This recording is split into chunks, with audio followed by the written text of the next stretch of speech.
மக்கள் அனைவருக்கும் மாலை வணக்கம். வாங்க இன்னைக்கு என்ன பார்க்கலாம் அப்படின்னா, சிறுமலைக்கு தோட்டத்துக்கு வந்திருக்கோம்.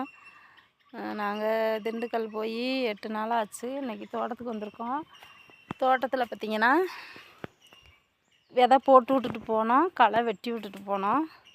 விதை போட்டதெல்லாம் முளைச்சிருச்சு, களை வெட்டினதெல்லாம் இந்த மாதிரி பின்னிருச்சு கொழுந்தெல்லாம். அதனால் சரடு போடணும்னு வந்தோம். இன்றைக்கி வந்து பார்த்தா சரடு போட வேண்டிய வேலை இருந்துச்சு. அதனால் இன்றைக்கி காலையிலேருந்து சரடு போடுறதே போட்டிருக்கோம். இந்த மாதிரி ஃபுல்லாக இந்த மாதிரி போடணும், இந்த மாதிரி நார் போடணும். பார்த்திங்களா, நார் போட்டு இதை வளர்க்கணும். இதை வளர்க்கவே 3 மாதம் ஆயிரும், 45 நாள் ஆயிரும் காய் எடுக்கிறதுக்கு. அவ்வளோ நாள் எடுக்கும். என்னன்னு பார்த்திங்கன்னா, இன்றைக்கி என்ன பார்க்கலாம் வாங்க. தோட்டத்தில் வந்து இந்த விவசாயம் எப்படி போடுறது, எப்படி பராமரிக்கிறது, அதனுடைய பலன்களை எப்படி எடுக்கிறது அப்படிங்கிறத பற்றி பார்க்கலாம். வாங்க வீடியோக்குள்ளே போகலாம். விவசாயம் அப்படிங்கிறது சிலர் என்ன பண்ணுறாங்கன்னா, ஏனோ தானோன்னு பண்ணுறாங்க. அந்த மாதிரி பண்ணக்கூடாது. பண்ணிவிட்டு என்ன பண்ணுறாங்க, எங்களுக்கு விளையலை, எங்களுக்கு நல்லா வரலை அப்படின்னு யோசிக்கிறாங்க. அந்த மாதிரி யாரும் யோசிக்காதீங்க. எங்களுக்கு வந்து எப்படின்னு கேட்டிங்கன்னா, விவசாயம் பண்ணுறது ரொம்ப ஈஸியாக இருக்குது. அதில் என்னன்னா, நாங்கள் அந்த மெத்தடை கற்றுக்கிட்டோம். எப்படி பண்ணணும் அப்படிங்கிற மெத்தடை நாங்கள் கற்றுக்கிட்டோம். அது மாதிரி மக்களும் கற்றுக்குங்க, நீங்களும் கற்றுக்குங்க. நீங்களும் நல்ல முறையாக விவசாயம் பண்ணுங்கள். அதில் என்னன்னா, நம்ம எந்த ஒரு விவசாயம் பண்ணினாலும் அடி உரம் அவசியம் போடணும். அடி உரம் அவசியம் போட்டால் தான் அந்த விதை வந்து நம்மளுக்கு முளைச்சி வரும்போது எவ்வளோ ஊக்கமாக முளைச்சி வெளியில் வருதோ அவ்வளோ ஊக்கமாக நம்மளுக்கு பலனை கொடுக்கும். அந்த விதை முளைக்கும் போதே நம்மளுக்கு சோர்ந்து போய் சோர்வாக சொனங்கி போய் வந்துச்சு அப்படின்னா நமக்கு அந்த செடி வந்து பலன் வராது. அதுதான் விவசாயத்தோட இது. இன்னும் என்னான்னு கேட்டிங்கன்னா, ஒரு குழந்தைய நம்ம வளர்க்குறதுக்கு என்ன கஷ்டப்படுறோமோ அது மாதிரி தான் நம்மளோட விவசாயமும்.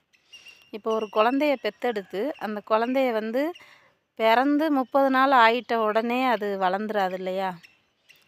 அதுக்கு பிறந்ததுலேருந்து அதுக்கு என்ன பண்ணுவோம், நல்லா ஆரோக்கியமாக இருக்கணும்னு நினப்போம், அதுக்கு ஹெல்த்தாக இருக்கணும்னு நினப்போம். அதுக்கு நம்ம என்ன செய்யணும், கிரேப்பாட்டில் ஊற்றணும், சொட்டு மருந்து ஊற்றணும், சத்தான டானிக்கை ஊற்றணும். அப்போ தான் என் பிள்ளை சத்தாக வளரும், என் பிள்ளை நல்லா இருக்கும் அப்படின்லாம் சில மக்கள் யோசிப்போம். அப்படி தானே? அந்த மாதிரி யோசித்து நம்ம குழந்தைய 10 மாதம் வளர்க்குறதுக்கு, ஒரு வயசு ஆக வச்சு அதை நடக்க வைக்கிறதுக்கு நம்ம எவ்வளவோ செலவு பண்ணுவோம். செலவு பண்ணி தான் நம்மளோட குழந்தைய நம்ம வளர்த்து காமிப்போம். அது மாதிரி தான் நம்மளோட விவசாயமும். ஒரு பயிர் நம்ம நிலத்தில் போடுறோம் அப்படின்னா, விதை போட்டாலும் சரி, ஒரு பயிர் போட்டாலும் சரி, என்ன போட்டாலும் சரி, அந்த மாதிரி போடுறோம் அப்படின்னா அந்த விவசாயம் வந்து நல்லா ஸ்ட்ரென்த்தாக வளரணும் அப்படின்னா, இங்கே பாருங்கள், அடி உரம் அவசியம் தேவை. அடி உரம் நம்ம எப்படி போடுறது அப்படின்னு கேட்டிங்கன்னா, சிலர் முந்தியெல்லாம் என்ன பண்ணுவாங்கன்னா, மக்கள் வந்து மண்வெட்டி வச்சு வெட்டுவாங்க, பார் இழுப்பாங்க, வாய்க்கால் இழுப்பாங்க, கொத்து கொடுப்பாங்க. பீன்ஸ் போடுறவங்களாம் கொத்தி தான் விதை போடுவாங்க. இப்போ அந்த மாதிரி யாருக்கும் மக்களுக்கு வேலை கிடையாது. இப்போ களை வெட்டுறது கிடையாது, உழுகிறது கிடையாது, மம்மாட்டி வைக்கிறது கிடையாது, தண்ணி பாய்ச்சறது கூட கிடையாது. இப்போ தண்ணி கூட என்ன பண்ணுறாங்கன்னா, பைப்பில் வச்சு அங்கங்கே அடித்து விட்டு போயிடுறாங்க. அந்த மாதிரி எடுத்தால் நம்ம எப்படி விவசாயம் பண்ணுறது? பண்ண முடியாது.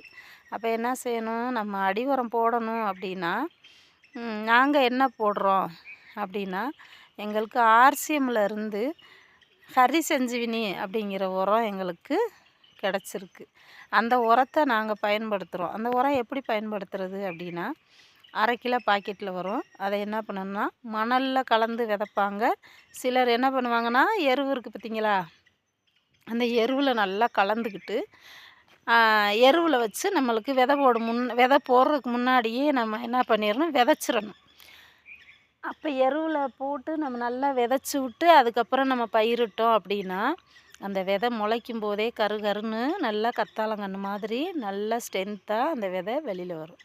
அப்போ அந்த விதை அந்த மாதிரி வந்தால் மட்டும்தான் நம்மளுக்கு பலன் உண்டு. இல்லையா அந்த விதை ரொம்ப சோர்ந்து போய் ஒரு மாதிரி இருக்குது அப்படி வந்துச்சு அப்படின்னா அது மேலே வராது, அந்த மாதிரி ஆயிரும். அதனால் அந்த மாதிரி உரத்தை வந்து விதைக்கிறதுக்கு எவ்வளோ செலவு பண்ண போகிறீங்க? சிலர் வந்து என்ன பண்ணுவாங்க, 1000 கொடு 5000 கொடு 10,000 கொடு உரம் வாங்கணும்னு சொல்லி வீட்டில் யோசிப்பாங்க. ஆனால் 5000 இல்லை 10,000 இல்லை, அந்த உரம் வாங்குறதுக்கு வெறும் 1125 ரூபா இருந்தால் போதும் அந்த உரத்தினுடைய விலை. அந்த உரத்தை வாங்கி நீங்கள் அள்ளி இறச்சி விதைச்சி விதை போட்டிங்கன்னா விதை நல்லா ஸ்ட்ரென்த்தாக வரும். நம்மளோட காட்டில் நல்லா ஸ்ட்ரென்த்தாக இருக்கா விதை பார்த்திங்களா? அதுக்கப்புறம் என்ன பண்ணணும்னா மருந்து அடிக்கணும். அதுக்கப்புறம் என்ன பண்ணணும்னா அதிலே கரைச்சி தண்ணியில் கரைச்சும் விடணும். அப்போ நம்ம ஒரு உரம் தூக்க போகிறோம் அப்படின்னா எங்களுக்கெல்லாம் வந்து ஒரு தடவை நம்ம அந்த நிலத்துல உரம் வைக்கிறதுக்கு எவ்வளோ ஆகுன்னா 5000 10,000 ஆகும். இப்போ எங்களுக்கு எவ்வளவு ஆகுதுன்னா கிட்டத்தட்ட 5000 ரூபாய்க்குள்ளே வாங்கி 2 தடவை உரம் வச்சிட்றோம். அப்போ 2 தடவை போட்டுறோம்ல, 2 தடவை மருந்து அடிக்கிறோம்ல, அப்போ எங்களுக்கு 2 மாதம் தள்ளி கொடுத்துருது. 2 மாதம் நாங்கள் அதை எடுத்து போட்டு பார்க்கும்போது எங்களுக்கு நல்ல மகசூல் கிடைக்கிது, நல்ல செடி ஊக்கமாக இருக்குது. ஒரு செடிக்கு எப்படியும் 3/4 கிலோ 1/2 கிலோ காய் வர்ற மாதிரி வருது. 1 அடுப்பு 2 அடுப்பு 3 அடுப்பு வருது, நம்ம பீன்ஸ் எடுக்கலாம். அப்போ அந்த உரம் போடுறதுனால பெனிஃபிட்டு எங்களுக்கு நிறையா நாங்கள் ரிசல்ட்டை பார்த்துட்டோம்.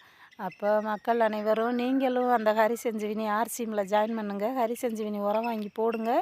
போட்டிங்கன்னா நீங்களும் ஸ்ட்ரென்த்தாக நல்லா காய் எடுக்கலாம். ஆரோக்கியமான பொருளும் அதில் இருக்குது. நீங்கள் வீட்டுக்கு தேவைப்பட்ட ஆரோக்கியமான பொருளையும் நீங்கள் அதில் எடுத்துக்கிறலாம், யூஸ் பண்ணிக்கலாம். உரம் மட்டும் கிடையாது, ஆரோக்கியம் நம்மளுக்கு அவசியம். அதனால் அதையும் நம்ம எடுத்துக்கிறலாம். இந்த வீடியோவுக்கு ஒரு சப்போர்ட் பண்ணுங்கள். லைக் பண்ணுங்கள், ஷேர் பண்ணுங்கள், கமெண்ட் பண்ணுங்கள். நன்றி, வணக்கம்.